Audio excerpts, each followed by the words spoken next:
xing teapot 1, xing teapot 2. Different sizes. Both considered small from our Western teapot size standards. Are you talking to me? No, I'm making a video. But I'm going to show you guys how to make tea with a xing teapot. That would be a standard mug of tea by Western standards.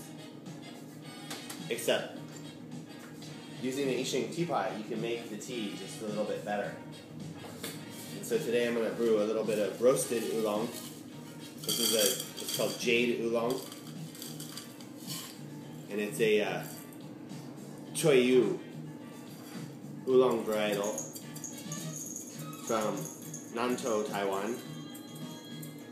A lot of times if I don't have a tea scoop, I'll just use the lid of a tea tin like this for measuring out the amount of tea. And with it brewing in the xing style, generally a fourth of the way full or a third of the way full is a good amount of tea for tightly rolled oolong tea. But a lot of that will have to do with preference and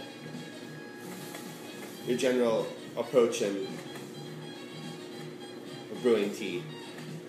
But with a fourth or a third of the way full of dry leaf, once the tea is steeped 2 or 3 times, it will the pot will be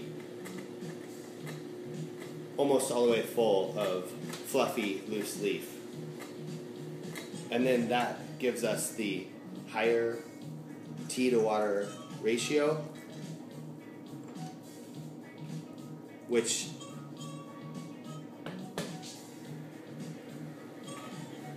makes that variable, that aspect of tea, slightly extreme. 3 variables of tea being your tea to water ratio, your this one I didn't do a rinse. I'm just realizing a lot of times you'll want to you can steep it. You just run it right through. You can rinse it right away without letting it steep at all.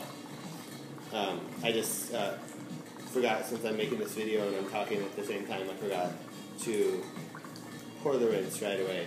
So I'm going to just pour this off, and this will be like our slightly stronger rinse. And now the leaves have already expanded, almost halfway filling the pot. And now I'll let this steep for about 20 to 30 seconds here. There's some tea leaf coming out here. A lot of the xing pots I prefer don't have a screen of any kind, and so that means that oftentimes I'll use a tea pick, like you saw me doing, to get the any type of loose leaf tea that's going to block the pour. A lot of times, one of the things about evaluating these xing pots is the pour, and you want to have a good clean pour.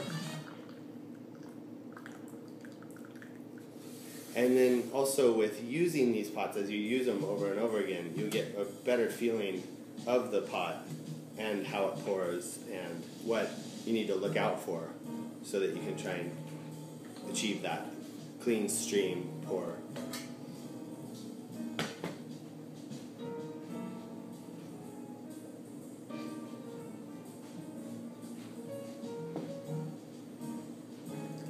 And that second infusion, just going for maybe 10 seconds or something, very brief.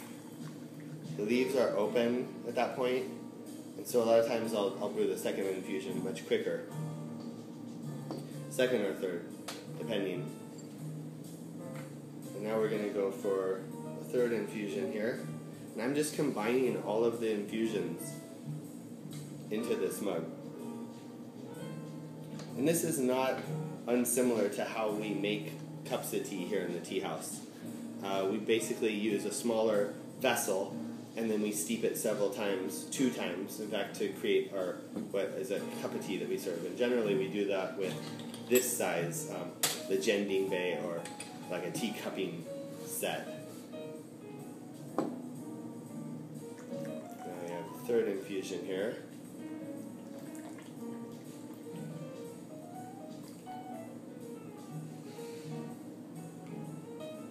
And now we have the beautiful cup of Oolong tea. The tea leaves are coming out of the teapot there, but there's still some room for give, so it's not totally stuffed full of leaf there. And now we have this wonderful cup of tea to enjoy.